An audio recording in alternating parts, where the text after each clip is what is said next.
वंदे मातरम।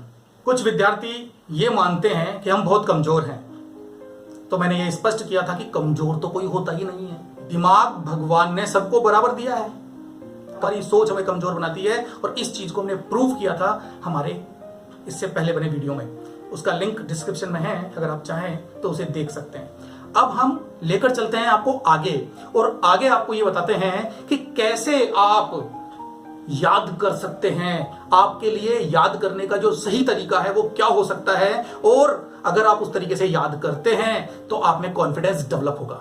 जब आप में कॉन्फिडेंस डेवलप हो जाता है तो फिर आप और चीजों को पढ़ते हैं। आपका मन, आपका दिल और दिमाग दोनों साथ आ जाते हैं। दोनों इस बात को स्वीकार कर लेते हैं कि आप कमजोर नहीं हैं, आप भी याद कर सकते हैं। तो वही तरीका मैं आपके सामने लेकर आया हूं और उस तरीके को मैं आपको स्पष्ट करता हूं कि कैसे आप याद करके अपने इस वहम को दूर कर सकते हैं। अब आपके याद करने के लिए हम लेते हैं एक एग्जाम्पल, और उस एग्जाम्पल के माध्यम से मैं आपको बताता हूं कि आपको कैसे याद करना है। तो देखिए, हमें यहां दिया हुआ है एक प्रश्न कि समांतर चतुर्भुज किसे कहते हैं। समांतर चतुर्भुज किसे कहते हैं? तो इसका आंसर क्या होगा? आंसर इसका आता है, ऐसा चतुर्भुज जिसकी सम्मुख भुजाएं समांतर होती है वह चतुर्भुज समांतर चतुर्भुज होता है। और आप कहते हैं ना मुझे याद नहीं होता, देखिए याद होता है, तो आप इसे टुकड़ों में याद कीजिए। हम क्या करेंगे, हम सबसे पहले इस चीज को ढंग से पढ़ेंगे। वह चतुर्भुज, समांतर चतुर्भुज किसे कहते हैं, यानी उस चतुर्भुज को समांतर चतुर्भुज कहते हैं। किस चतुर्भुज को, ये आपको समझ के पढ़ना है। कैसे? जैसे मैं बता रहा हूं, समांतर चतुर्भुज उस चतुर्भुज को कहते हैं जिसकी सम्मुख मतलब आमने सामने, सम्मुख मतलब आमने सामने, जिसकी सम्मुख भुजाएं, या आप यूं भी कह सकते हो जिसके आमने सामने की भुजाएं समांतर होती है। आमने सामने, इसके सामने ये, इसके सामने ये, तो ये हो गया आमने सामने। जिसकी आमने सामने की भुजाएं समांतर होती है, जिसकी सम्मुख भुजाएं समांतर होती है, उसे हम समांतर चतुर्भुज कहते हैं। इस तरह से आप इस लाइन को पढ़िए, समझते हुए पढ़िए, और इसके बाद अब आप इसे बिना देखें, हम इसे हटा देते हैं, छिपा देते हैं, और उसके बाद हम बिना देखे लिखते हैं।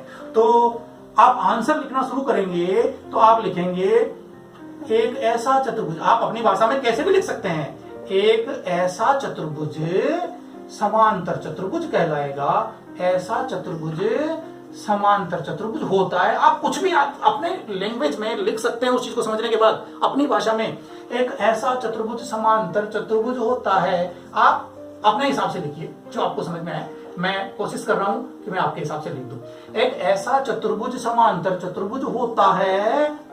कैसा होता है? भूल गए, अटक गए? नहीं नहीं, अरे क्या देखा था, आमने सामने की भुजाएं बराबर होती है। तो क्या लिखूं? एक ऐसा चतुर्भुज समांतर चतुर्भुज होता है जिसकी, हाँ ये वाक्य बनना चाहिए, वाक्य बनना चाहिए, जिसकी आमने सामने की भुजाएं, यही बेस्ट है। आपको जो बेस्ट लगे वो लिखिए। आमने सामने की भुजाएं, की भुजाएं क्या होती है? समान होती है। समान होती है कि समांतर होती है? आप मान लीजिए भूल रहे हैं क्या समान, तो आपको ये स्पष्ट करना है। हर चीज को अगर समझते हैं ना हम, तो कभी गड़बड़ नहीं होगी। आप समान और समांतर को स्पष्ट रूप से समझते हैं तो कभी गलत नहीं होगा। इसलिए क्लास में जब भी आपको समझाया जाता है तो किसी चीज को ढंग से समझिए और उसे लिखकर तुरंत याद कर लीजिए, याद हो जाती है।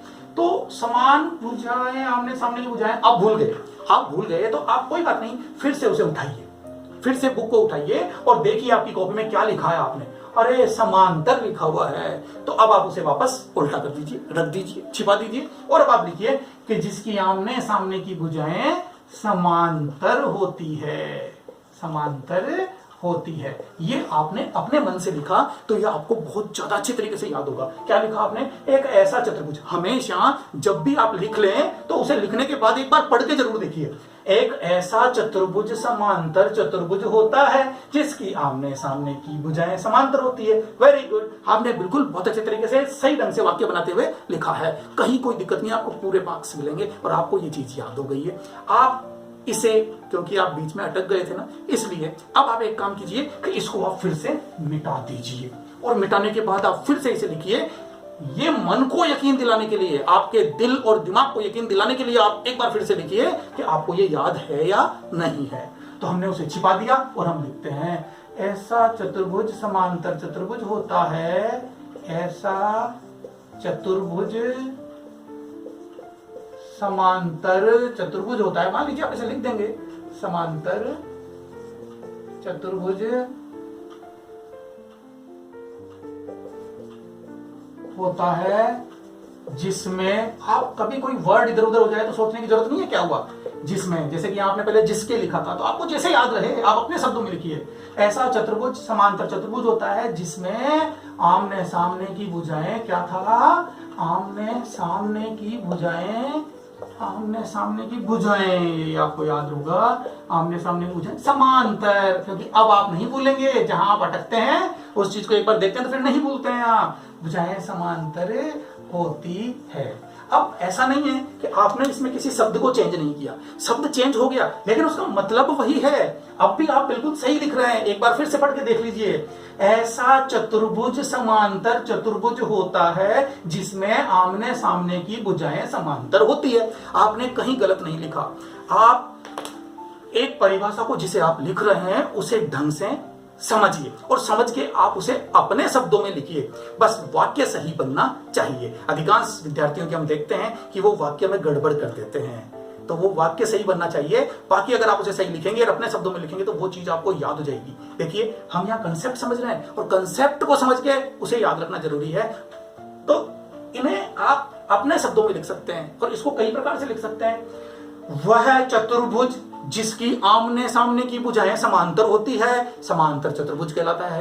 एक ऐसा चतुर्भुज समांतर चतुर्भुज होता है जिसमें आमने सामने की भुजाएं बराबर होती है। वह चतुर्भुज समांतर चतुर्भुज होगा जिसकी सम्मुख भुजाएं समांतर होगी। तो इस प्रकार से कई वाक्य बनते हैं, आप अपने शब्दों में लिखिए और अपने शब्दों में लिखा हुआ आपको याद भी रहेगा, और जब ये याद होगा तो मन में कॉन्फिडेंस आएगा, दिमाग कहेगा कि यार मुझे तो याद होता है, और जब ये सारी बातें होंगी तो आपको चीजें याद होने लगेंगी। लेकिन जरूरत सिर्फ एक चीज की है, आपकी याद करने की इच्छा होनी चाहिए। आपको अपने मन को यह समझाना पड़ेगा कि बेटा तुझे याद करना है।